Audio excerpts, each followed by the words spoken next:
그런 걸 보면은 정말 우리나라 국민들이 얼마나 위대한 국민인가를 알 수가 있고요. 그 덕분에 대한민국이 칭찬을 받으면 정부가 슬그머니 그 국민한테 이렇게 묻어가는.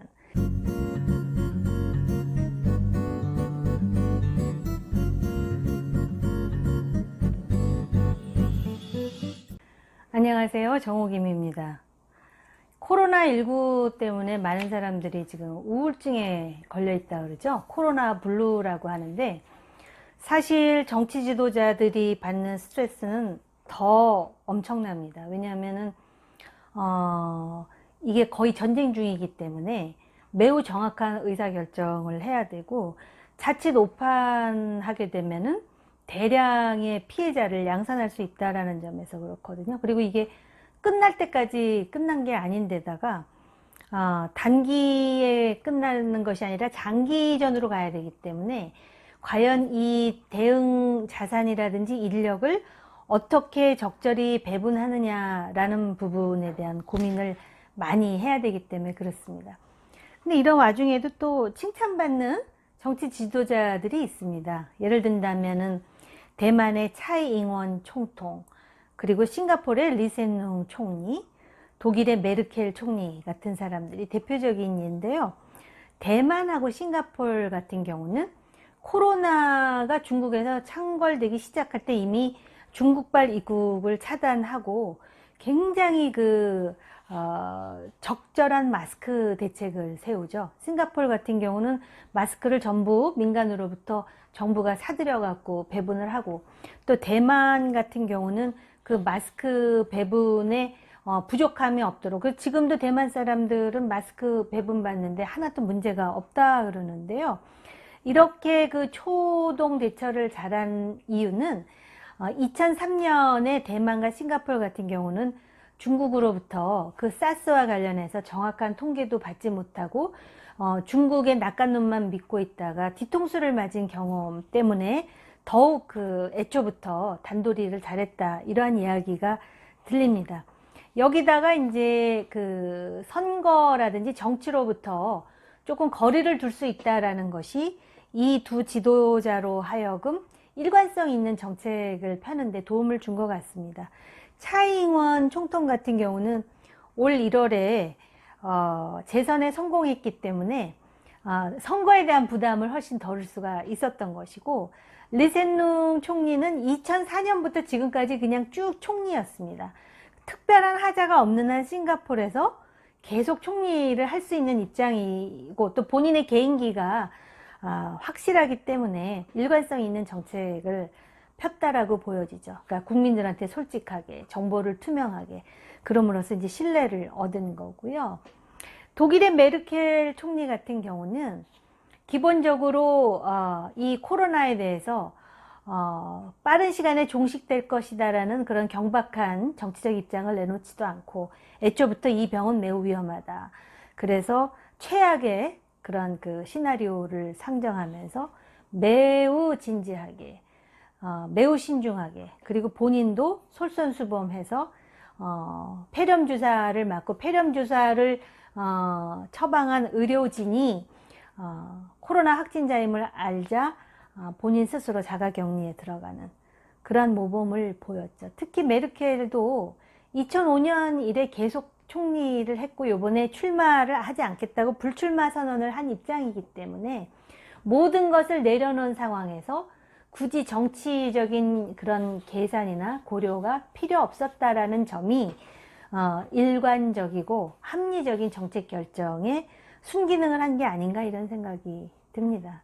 특히 독일 같은 경우는 이태리하고는 달리 건강보험도 잘 돼 있고, 또 의료진이 매우 탄탄하고, 병실을 포함한 의료 인프라가 그 어느 나라보다도 잘 갖춰져 있고, 또 의료 예산이 다른 나라보다 훨씬 많습니다. 그러다 보니까 많은 진단을 함에도 불구하고 치사율도 다른 나라보다 훨씬 적게 나오는 그런 지금 코로나 대응에 있어서는 모범적인 사례로 손꼽히고 있습니다.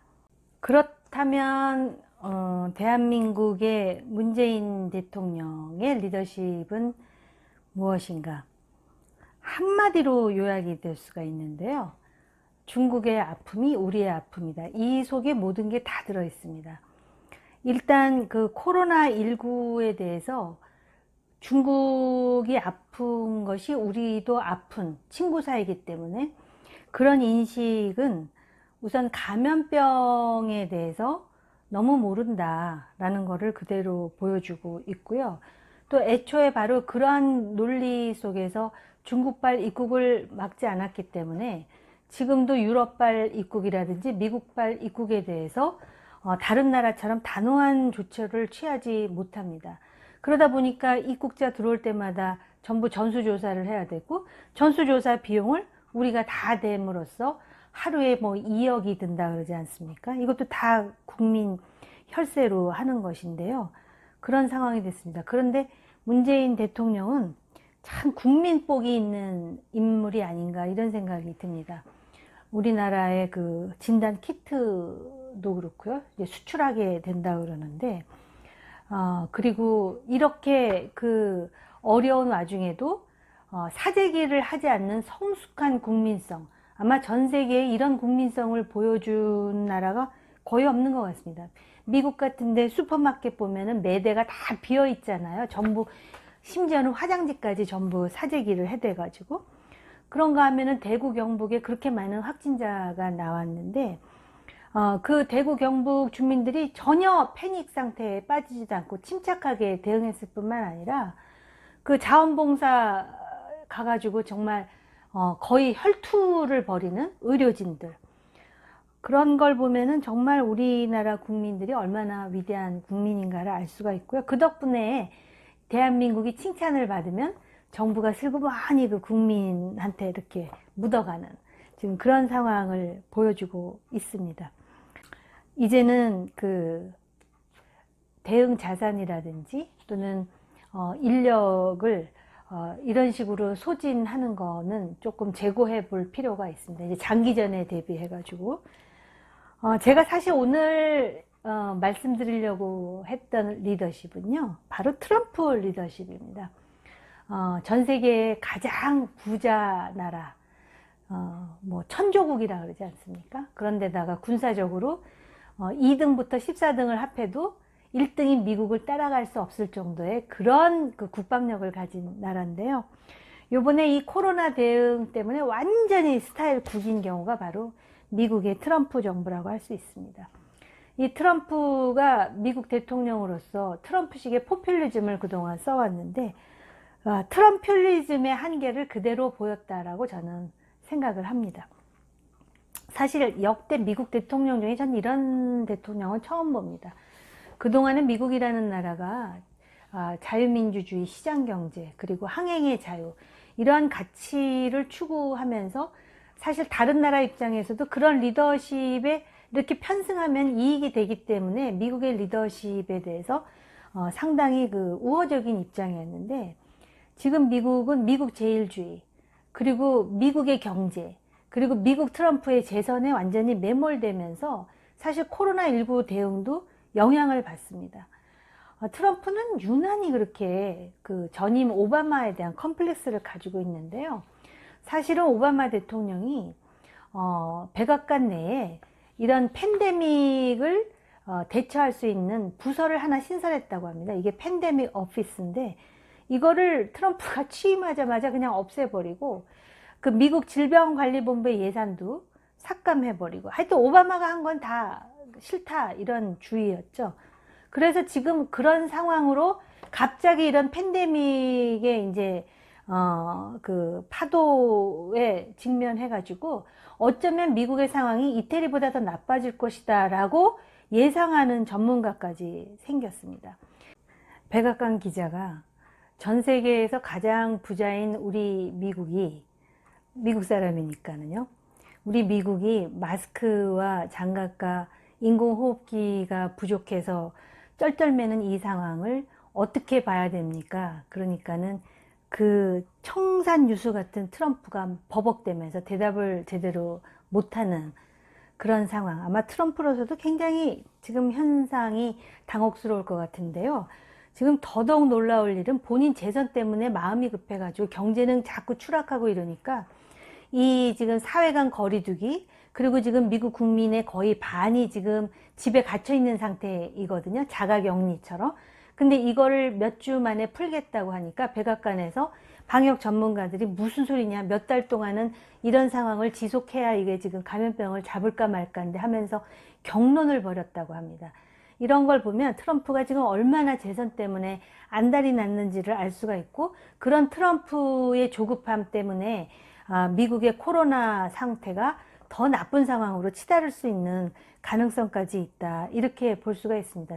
페마라 그러죠. 미국의 연방재본부가 이제 드디어 등원을 해가지고 소위 이제 마스크를 포함한 모든 그 장비라든지 또는 필요한 물품의 제공이라든지 또는 이제 그 수급뿐만이 아니라 이제 본격적으로 이 코로나 대응에 뛰어든다고는 하는데, 페마가 등장하는 거 보니까 미국의 그 영화 컨테이전이 다시 한번 생각이 나긴 합니다. 트럼프도 국민에게 뭐 2번에 걸쳐서 $1,000씩, $2,000를 주겠다는 것 같은데요. 지금 미 의회에서 민주당을 중심으로 해서 트럼프의 이 코로나 예산을 동의하지 않고 있습니다. 그 예산 자체가 기업 구제만 집중해 있고 실제로 미국의 근로자들에 대한 고려가 없다 해가지고 그러는데, 이런 트럼퓨리즘 그리고 의회에서의 이런 긴장과 갈등이 결국은 트럼프 팬데믹으로 치달아서 이 트럼프만 망하는 것이 아니라 미국이 휘청거리는 거 아닌가. 남의 나라이긴 하지만 그게 곧 우리에게도 미칠 영향 때문에 신경이 안 쓰일 수가 없습니다. 아무튼 지금 미국이 이런 상황인데, 사실 100년 전에 그 스페인 독감이라고 하는 거 있잖아요. 그것도 사실은 미국이 그 발원지였거든요. 근데 과연 100년 전 스페인 독감에서 미국이 무슨 교훈을 얻었을까라는 그런 생각이 듭니다. 그때도 엄청난 그런 그 감염률 때문에, 그때가 1차 대전이 한창 치열했을 때인데 1차 대전으로 죽은 사람이 900만 명인데 스페인 독감으로 죽은 사람이 2,500만에서 5천만이 될 정도였고, 그때도 마스크라든지 또는 뭐 거리두기 이런 거 막 캠페인하고 했다 그러거든요. 그런 상황에서 과연 미국이 100년 전의 교훈을 제대로 곱씹었으면 지금과 같이 이렇게 허둥대는 모습을 보였을까 하는 생각도 듭니다. 이거는 여담인데요. 그 100년 전에, 그러니까는 우리 3.1운동 바로 1년 전에 그 유럽을 중심으로 해가지고 스페인 독감이 막 창궐했을 때 그 독감이 한반도까지도 왔습니다. 그러니까 유럽에서 시베리아를 거쳐서 우리 한반도에 들어와 가지고 그 당시 우리나라는 그거를 무오년 독감이라고 했다 그러는데요. 그때 우리나라 인구의 반이 확진이 됐었고요. 그때 바로 그 독감 환자들을 열심히 치료했던 사람 중에 그 서코필, 파란 눈의 독립운동가인 스코필드 박사도 있었다 그러더라고요. 그러고 보니까 100년 전에 스페인 독감 때도 그랬고 지금의 코로나19도 그렇고 우리는 항상 그 부수적 피해를 당하는 당사자인 것 같아서 매우 씁쓸한 생각도 듭니다. 오늘은 코로나19가 장기화되는 와중에 리더의 품격에 대해서 이렇게 일별해 보았고요. 특히 미국의 지금 트럼프 행정부가 미국 내에 지금 확산이 가속화되고 있는 코로나에 대해서 어떤 대응을 하는지, 또 그것 때문에 우리가 혹시 경험해야 될지도 모르는 부수적인 그런 파장이 무엇인지를 간략하게 정리를 해봤습니다. 제가 생각해 볼 때 스페인 독감 때도 그랬거든요. 스페인 독감도 좀 가라앉는 듯 하다가 또 재발하고 3번의 주기를 거쳐가지고 어느 날 갑자기 스페인 독감이 사라졌다 그러는데, 바로 며칠 전에 그 오명돈 교수라는 분이 그런 얘기 하지 않았습니까? 코로나 같은 경우도 60%가 감염되면 이제 자연적으로 면역이 될 것이다 그랬는데, 어찌됐든 이렇게 되면은 장기화된다라는 얘기고, 그렇다면 장기화에 대비해야 된다라는 생각이 드는데요. 제가 몇 번 말씀드렸지만 장기화에 대비한다는 거는 그동안에 이제 집중되었던 그런 그 대응 자산이라든지 또는 의료진, 이 사람들을 이제 적절하게 균형 있게 이분들도 좀 그 뭔가 이렇게 재충전이 필요할 것 같거든요. 그래서 장기전에 대비한 그 대응 자산의 분배, 그리고 지금 이미 소진될 대로 소진된 그 의료진을 어떻게 재충전시키면서 이 그 장기적으로 확진자를 막고 또 중증의 그런 그 확진자를 치료하면서 면역 체계를 확보하느냐가 관건이 될 것 같습니다. 코로나 얘기만 하면 매우 우울해지지만 이럴 때일수록 과연 그 미래지향적으로 어떤 대안을 찾아봐야 되는지에 대해서 같이 생각하고 고민하는 것은 의미 있는 일이라고 생각을 합니다.